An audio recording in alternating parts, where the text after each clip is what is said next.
Bu narsani rasmini ko'rib o'zi hayron bo'layotdim. Nima bo'pti? Miya debdi.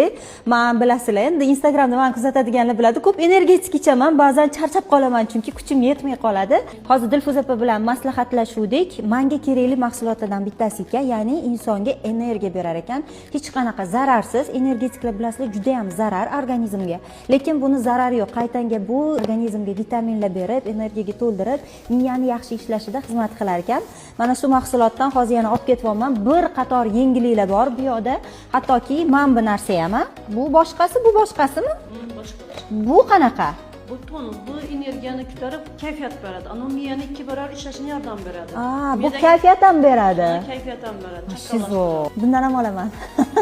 Mana shu narsani ikkalasi menga juda kerakli narsa. Xursand bo'lib ketyapman, chunki zararsiz narsa-da. Foydasini olasizlar, zarar olmaysizlar. Xuddi shunaqa energetikni ta'sirini beradi. Zo'r.